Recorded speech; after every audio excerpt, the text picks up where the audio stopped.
Hello दोस्तों, यदि इस चैनल पे आप नए होंगे तो लाइक एंड सब्सक्राइब कर दें ताकि स्टोरी आप तक पहुंच सके। चलिए स्टोरी शुरू करते हैं। आज की स्टोरी है जादुई हथौड़ा।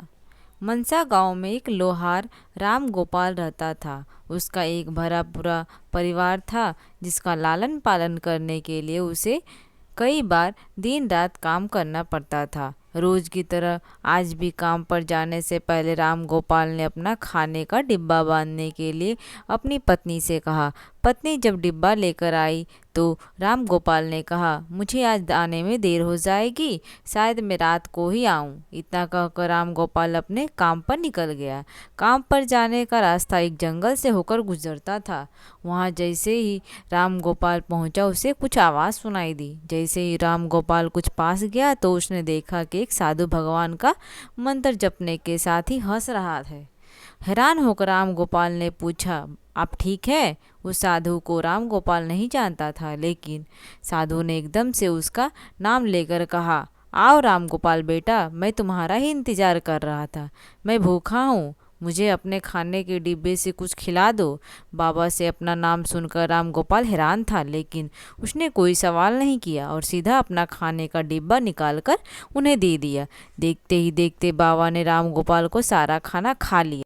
उसके बाद उस साधु ने कहा, बेटा मैं तो सारा खाना खा गया, अब तुम क्या खाओगे? मुझे माफ़ करना। राम गोपाल ने कहा, कोई बात नहीं बाबा, मैं काम के लिए बाजार जा रहा हूँ तो मैं वहीं कुछ खा लूँगा। यह सुनकर उस साधु ने राम गोपाल को खूब आशीर्वाद दिया और भेंट के तौर पर एक हथौड़ा दे दिया। राम गोपाल ने कहा, आपका आशीर्वाद काफ़ी है, मैं इस हथौड़े का क्या करूँगा? इसे आप ही रखिए। साधु ने जवाब देते हुए कहा, बेटा यह मामूली हथौड़ा नहीं है, यह जादुई हथौड़ा है जो मेरे गुरु ने मुझे दिया था और अब मैं तुझे दे रहा हूँ क्योंकि तुम्हारा दिल साफ है। इसका इस्तेमाल अच्छे कामों के लिए ही करना और किसी दूसरे के हाथ में इसे कभी मत देना। इतना कहकर वह बाबा वहाँ से अदृश्य हो गए। राम गोपाल अपने हाथों में हथौड़ा लेकर बाजार काम करने के लिए चला गया।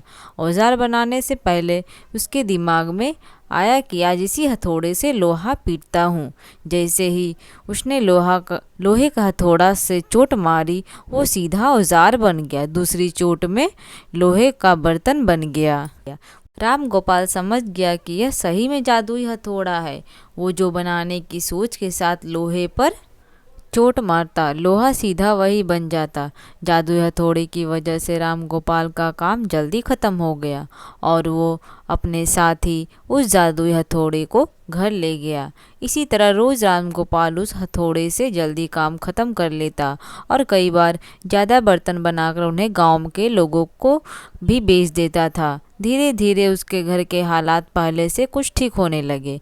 एक दिन गांव का मुखिया उसके घर आया और बोला, हम गांव वालों को शहर आ जाने में बहुत ज़्यादा समय लगता है।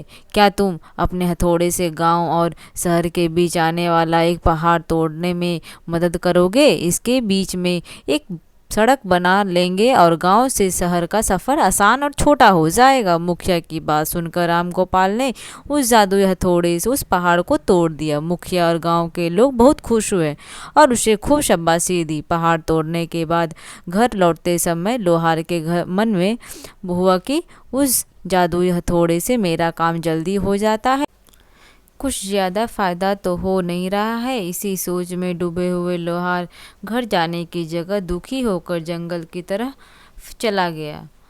उस जंगल में वही साधु बाबा लोहार को दोबारा दिखा। लोहार ने उन्हें अपने मन की सारी बातें बता दी। साधु ने कहा, इसका उपयोग सिर्फ औजार और बर्तन बनाने व पहाड़ है, लेकिन तोड़ने तक सीमित नहीं है। इसे तुम अपने मन का कुछ भी बना सकते हो और किसी भी कठिन चीज़ों को आसानी से तोड़ सकते हो। राम गोपाल ने अच्छे से साधु बाबा से उस जादुई हथौड़े को इस्तेमाल करने का तरीका सीखा। उसके बाद राम गोपाल ने बहुत धन कमाया। आज राम गोपाल एक अमीर आदमी बन गया है। अभी भी वो जब भी ज़रूरत महसूस होती है उस जादुई हथौड़े का इस्तेमाल कर लेता है। कहानी से क्या सीख मिली आपको? चाहे कोई भी वस्तु हो या दिमाग, इनका इस्तेमाल पूरी तरह से करना चाहिए। साथ ही अपने पास मौजूद सामान का मोल समझना ज़रूरी है, व्यर्थ हताश होने से काम नहीं बनता।